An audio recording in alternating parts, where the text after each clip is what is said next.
it's time to do some cleaning up in the garden.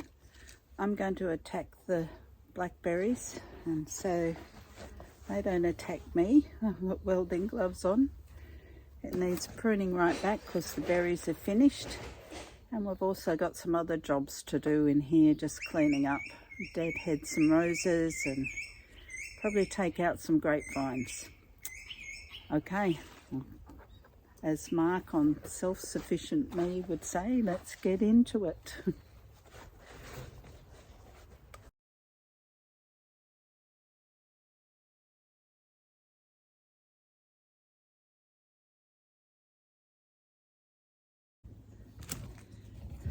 So that's the blackberry cleaned up a bit, and a cucumber while I was in there. Just need to go through to the other side and pull the other bits out that have grown through.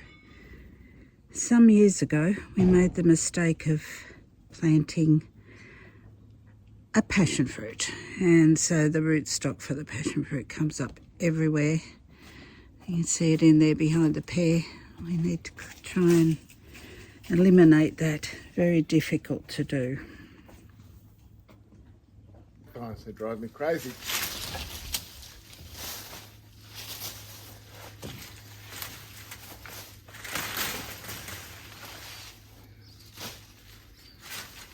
They have never really produced any grapes,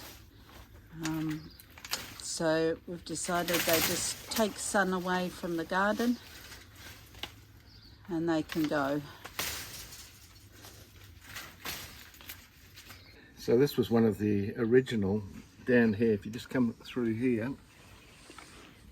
down to this base here, on this side. So where my finger's pointing, that's potato. We grafted it on with a little bit of plumber's tape, and these are the cherry tomatoes, and they're prolific. There's a whole heap over here, but I wanted to graft on this variety of tomato, so this grafted a little bit later, so I'll just point here. So here we are with this other graft is, and these are the flowers of this tomato, and I'm really excited about that. So we'll have potatoes underneath, the tiny tom tomatoes there, and then these big fellas. I don't know how it's going to support it, but we'll have to strap them up there. So 2 grafted tomatoes onto 1 potato.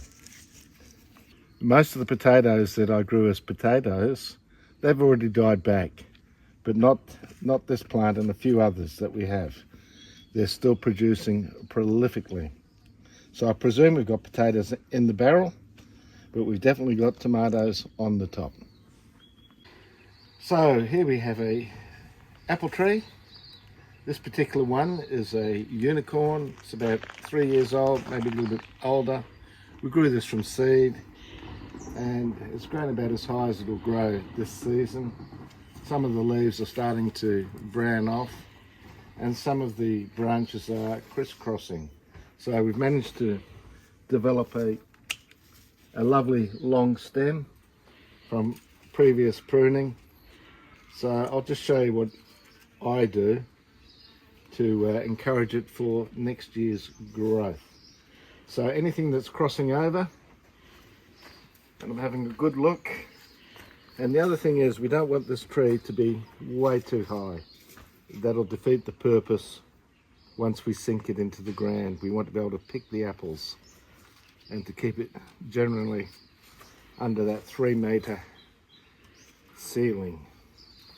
So if we come in here, you can see that this particular branch is a strong branch, but I'm going to nip it off right down at the base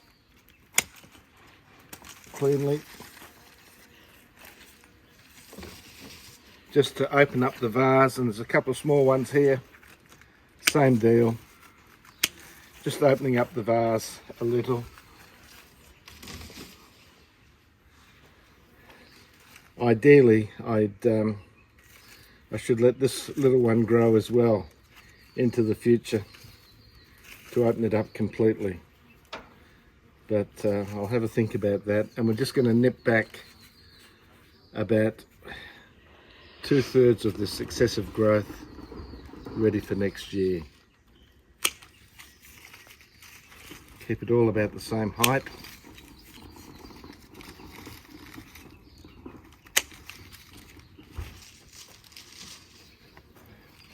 And here again we've got a few little ones. The good thing about pruning is if you don't prune off enough, you can always go back and have another go at a later date. So basically that's our late summer prune. This one here needs to come off. So we have an open vase look to the tree, and this one here perhaps as well. So that's our unicorn. Now what I need to do here, I'll just show you down at the base. We've got the conglomeration of roots, and it's just getting to that stage where it's getting root bound, nice healthy roots. So it definitely needs to be repotted into a larger pot or put into the earth. At this stage it's going into a larger pot. So that's our unicorn apple tree repotted.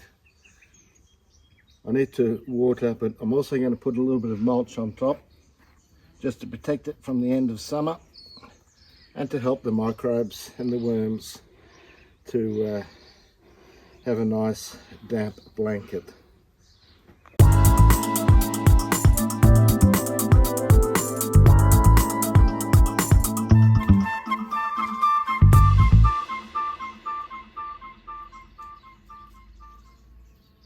So this finger lime is done over 3 years and we've had no success.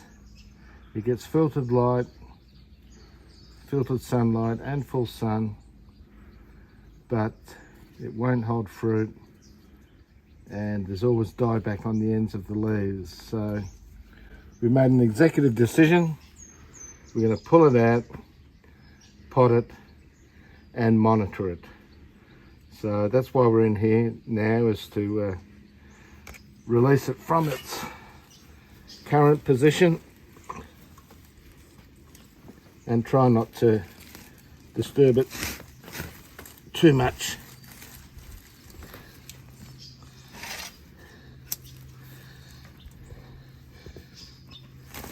Yeah, they're a native citrus tree, I believe from northern New South Wales and Queensland, that have been hybridised a little.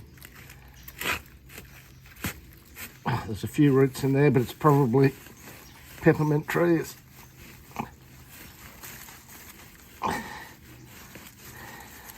That's probably why it's not growing. So as we suspected, it's very dry down there. So the ingress of the tree roots again have just stopped this poor little fellow from really taking off. And so some of our summer harvest. It's the end of the line for the cucumbers, I think. There's a couple left, but there won't be many more. The tomatoes are really just getting started. The blueberries are just about done. There's a few more of them, but not many. And I've still got some carrots to pick.